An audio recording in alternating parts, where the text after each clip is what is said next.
বাবার কবরের পাশেই চিরনিদ্রায় শায়িত হলেন জুলাই আন্দোলনের শহীদ পটুয়াখালীর জসিমউদ্দিনের মেয়ে লামিয়া। বাবা চলে যাওয়ার পর গত 18 মার্চ নানাবাড়ি যাওয়ার পথে সংঘবদ্ধ ধর্ষণের শিকার হয় লামিয়া।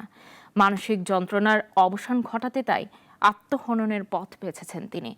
জড়িতদের কঠোর সাজা চান স্বজনরা। মোহাম্মদ শফিকুল ইসলামের রিপোর্ট, জানাচ্ছেন সিরাজুল মনির শুভ।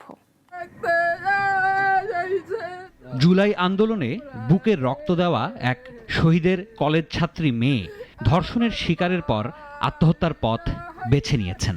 পটুয়াখালীর বাসিন্দা শহীদ জসিমউদ্দিনের কবরের পাশেই চিরনিদ্রায় শায়িত হয়েছে দুর্ভাগা লামিয়া।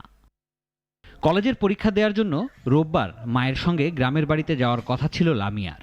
সে গেল, কিন্তু নিথর হয়ে। কারণ গতরাতে রাজধানীর শেখেরটেকের বাসায় রুমের ভেতর গলায় ফাঁস দিয়ে জীবনের ইতি টেনেছে জুলাই আন্দোলনে শহীদ জসিমউদ্দিনের 17 বছরের কলেজ পড়ুয়া মেয়েটি। বাপ মরছে, মা মরছে, মাইয়ে মরছে, বুয়া মরছে, এখন আবার নাতি মরে। কষ্ট তো আমার আছে, আমি কি কম আর কি করবো। আমার নাতি তো শেষই হয়ে গেছে।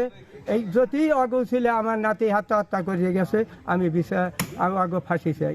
এর আগে গত 18 মার্চ পাঙ্গাশিয়া থেকে নানাবাড়ি যাওয়ার পথে সংঘবদ্ধ ধর্ষণের শিকার হয় লামিয়া। নিজেই বাদী হয়ে আসামিদের বিরুদ্ধে মামলা করে। ঘটনার পর লামিয়া সহ পুরো পরিবারই বিপর্যস্ত হয়ে পড়ে। সামাজিক লজ্জা, চাপ আর হতাশা থেকে এমন কাণ্ড ঘটালো মেয়েটি। লামিয়ার অকালে এভাবে চলে যাওয়া মানতে পারছেন না কেউ। কারণ ওখানে যে দর্শনটা হয়েছে, দর্শনের একটা ভিতরে যে একটা দুঃখ, একটা হিটে সামাল দিতে না পারে, এই জন্য সে আত্মহত্যা করছে। বর্তমান সরকারের কাছে আমাদের দাবি, এলাকাবাসীর পক্ষ থেকে সুষ্ঠু একটা তদন্ত করে যাতে এই বিচারটা আমরা পেতে পারি। পরিবারের দাবি, ধর্ষণের ঘটনার পর থেকেই লামিয়া গভীর মানসিক যন্ত্রণায় ভুগছিল। ন্যায় বিচার না পাওয়ার আশঙ্কা তাকে গিলে খাচ্ছিল।